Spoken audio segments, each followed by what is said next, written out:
Hello viewers, আসসালামু আলাইকুম। তাহলে নুবিয়া নিয়ে আসতে যাচ্ছে তাদের নতুন স্মার্টফোন, যেখানে থাকতেছে ডাইনামিক আইসল্যান্ড শর্টকাট বাটন, 108 মেগাপিক্সেলের একটা এআই ক্যামেরা।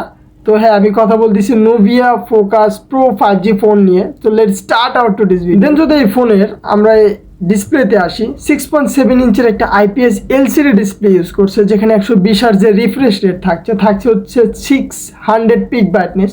ওভারঅল বলতে গেলে এই ডিসপ্লেটা এই সময়ের আসলে মানে না, কারণ বর্তমান 2024 সাল অনুযায়ী সব ডিসপ্লে অ্যামোলেড ডিসপ্লে ইউজ করা উচিত। আইপিএসকে এখন ইগনোর করাই বেটার হবে, কারণ আইপিএসের বুঝতেই পারতেছেন ভিডিও কন্টেন্ট দেখতে একটু হয়তো আপনার একটু ঝামেলা মনে করতেই পারেন।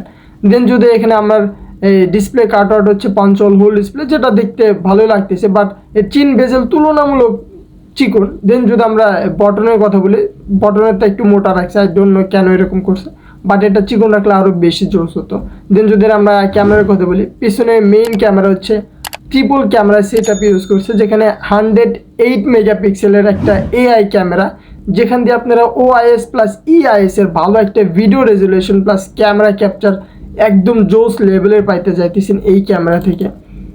দেন যদি এই ফোনের আমরা যদি সেলফি ক্যামেরা বলি, 32 মেগাপিক্সেলের সেলফি ক্যামেরা ইউজ করছে, যেখানে আপনারা 4K ভিডিও করতে পারবেন 30 fps-এ।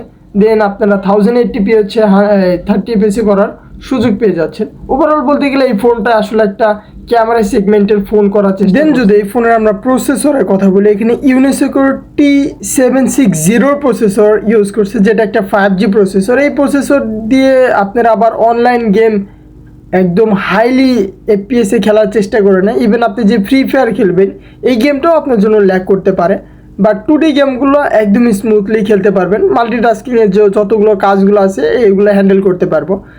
বাট আপনি যদি পাবজি খেলতে চান, একদম চরম লেভেলের ধরা খাবেন ভাই, এটা একদমই একটা গেমিং ফোন না, আমি সিরিয়াসলি বলে দিতেছি।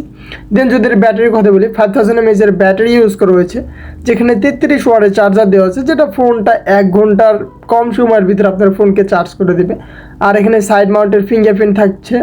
আর এখানে আপনি অর্থাৎ এই যে হেডফোন জ্যাক পাচ্ছেন না, 3.5mm জ্যাক পাচ্ছেন না, কোনো এক্সট্রা মেমোরি কার্ড স্লট পাচ্ছেন না, নয়েজ ক্যান্সেলিং পেয়ে যাচ্ছেন।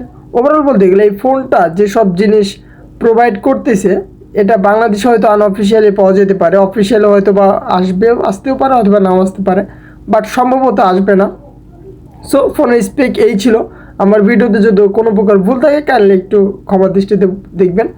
দেন যদি এর ফোনের আমরা যদি স্টোরেজ টাইপের কথা বলি, এখানে UFS 3.1 স্টোরেজ টাইপ, আর র্যাম হচ্ছে LPDDR4X এর র্যাম ইউজ করছে, যেটা খুব একটা ভালো বিষয়, যেটা আপনার ফোনকে রান করাতে একটা ভালো প্রেশার তৈরি করবে।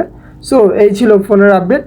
দেখা যাবে যখন আমাদের দেশে অফিসিয়ালি ফোনটা আসবে, তখন ভালোভাবে বোঝা যাবে যে আসলে ফোনটা কতটুকু মানসম্মত।